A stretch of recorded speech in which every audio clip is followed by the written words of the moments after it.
Bismillahirrahmanirrahim. Welcome to Shine Forces Academy. Our motto is Educate Pakistan and Love Pakistan.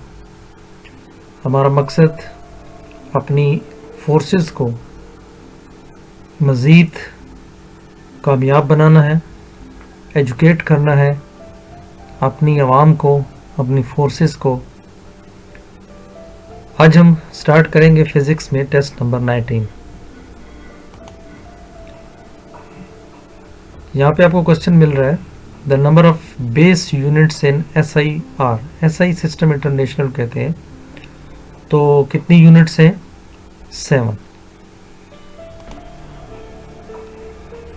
Which one of the following unit is not a derived unit? यहाँ पे derived unit कौन सी है?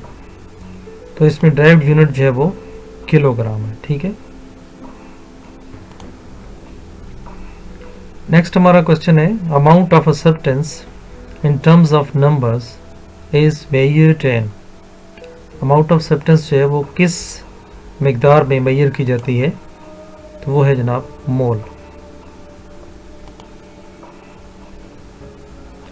उसके बाद next question है an interval of 200 microsecond is equivalent to, कि यानी अगर 200 माइक्रोसेकंड का वक्फा हो तो वो किसके बराबर होता है?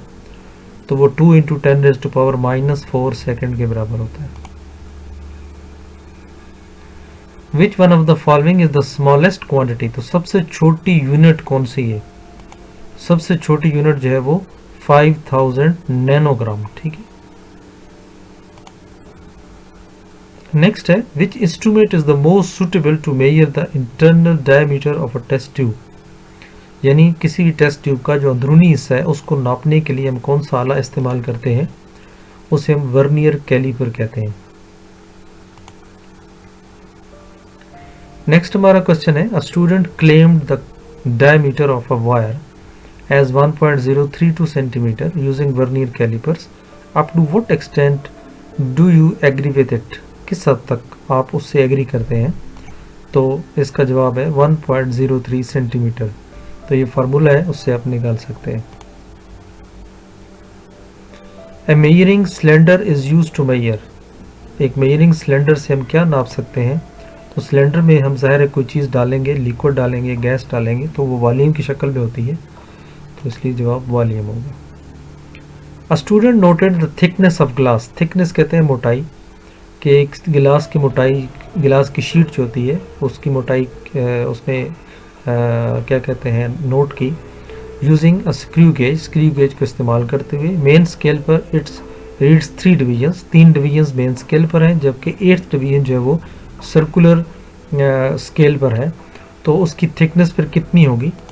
तो उसकी थिकनेस होगी 3.08 millimetre. Significant figures in an expressions are. तो एक्सप्रेशंस में सिग्निफिकेंट फिगर्स क्या कहलाते हैं?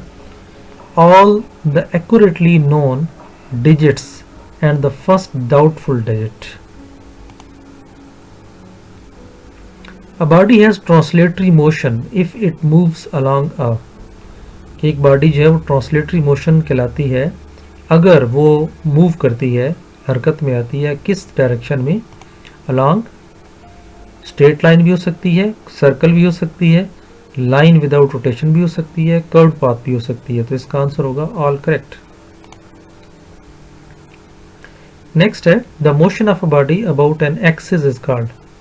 एक्सिस के इर्द गिर्द की मूवमेंट को हम क्या कहते हैं? उसको हम रोटेटरी मोशन कहते हैं। ठीक है, नेक्स्ट है विच of the following is a vector quantity. इनमें से वेक्टर क्वांटिटी क्या है? एक स्केलर होती है, एक वेक्टर होती है। तो वेक्टर जिसमें हमें डायरेक्शन की भी जरूरत पड़ती है, तो वो हमारी डिस्प्लेसमेंट है, यानी डिस्टेंस हमारा किसी भी डायरेक्शन में होता है तो उसमें डायरेक्शन इन्वॉल्व होती है। If an object is moving, कोई भी ऑब्जेक्ट मूव कर रहा है विद अ कांस्टेंट स्पीड, उसकी स्पीड एक जैसी है, then its distance time graph will be straight line. तो इसकी स्ट्रेट लाइन ग्राफ होगा, लेकिन किस तरफ होगा? Parallel to time axis. ठीक है, टाइम के पैरेलल में होगा। नेक्स्ट है a straight line parallel to time axis. Time axis के स्ट्रेट लाइन आपकी पैरेलल है टाइम एक्सिस के, और on a distance time graph तो टाइम ग्राफ जो है वो क्या बताता है कि ऑब्जेक्ट क्या है, ऑब्जेक्ट जो है वो मूव कर रहा है विद द कांस्टेंट स्पीड के साथ। नेक्स्ट है the speed time graph of a car is shown in the figure. इस फिगर में आपको स्पीड टाइम ग्राफ दिया गया है, ठीक है। अब देखिए टाइम इधर है और वेलोसिटी इस साइड पे है, वर्टिकल लॉन्ग वाई एक्सिस। तो which of the following statement is true, इनमें से कौन सी स्टेटमेंट आपकी ठीक है। यानी car has an acceleration of 1.5 metre per second square, car has a constant speed of 7.5 metre per second, distance traveled by the car is 75 meter, average speed of the car is 15 meter per second। तो इसके लिए correct answer cause an acceleration of 1.5, यानी इसरा जो है car का वो कितना है 1.5।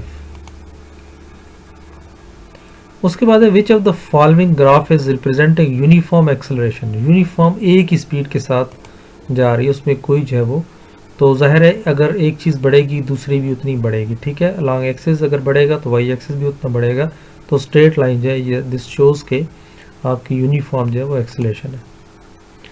By dividing displacement of a moving body with time, displacement को अगर टाइम पे डिवाइड करें तो हम क्या हासिल करते हैं, velocity.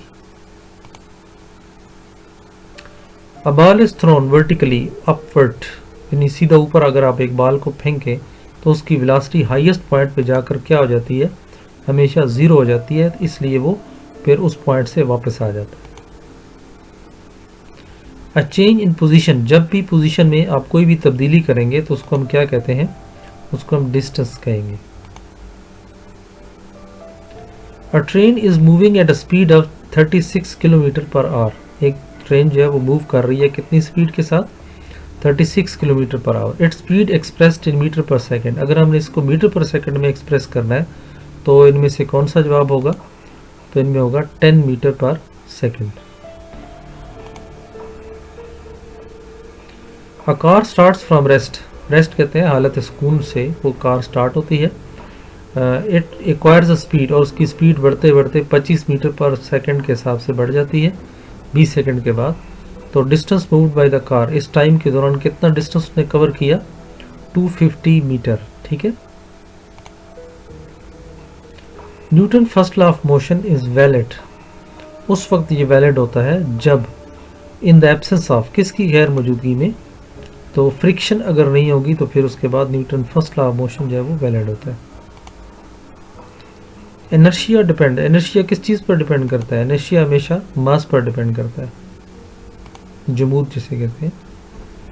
A boy jumps out of a moving बस, एक चलती हुई गाड़ी से एक लड़का जंप करता है, there is a danger for him to fall, तो उसके लिए खतरा है कि वो किस तरफ गिरेगा, टूवर्ड द मूविंग बस, बस की तरफ, बस से दूर गिरेगा, in the direction of motion, जिस डायरेक्शन में मूविंग हो रही, मोशन हो रही है, हरकत हो रही है उसी डायरेक्शन में, या डायरेक्शन के अपोजिट, तो डायरेक्शन के अपोजिट हमेशा गिरता है बंदा।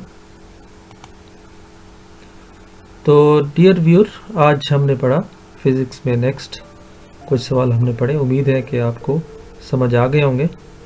और आपने अगर मेरा चैनल अभी तक सब्सक्राइब नहीं किया तो ज़रूर सब्सक्राइब कर लें ताकि आने वाली वीडियोस भी आप तक पहुंच सकें। अपने दोस्तों में शेयर करें ताकि आप एक अच्छे टेस्ट में अच्छे नंबर के साथ पास हों, ठीक है, और आप सेलेक्ट हों, अल्लाह करे कि आप पास हों। मेरी दुआ है कि आप हर टेस्ट में कामयाब हों, मेरी दुआएं आपके साथ हैं और इंशाल्लाह मैं आपकी मज़ीद भी इसी तरह हेल्प करता रहूँगा और आपकी टेस्ट जो है वो आपको बनाकर भेजता रहूँगा। तो मेरी हौसला अफजाई के लिए इसको लाइक ज़रूर करें और अपने दोस्तों में शेयर करें, और सब्सक्राइब नहीं किया तो आखिर में सब्सक्राइब ज़रूर कर लें। थैंक यू, अल्लाह हाफ़िज़।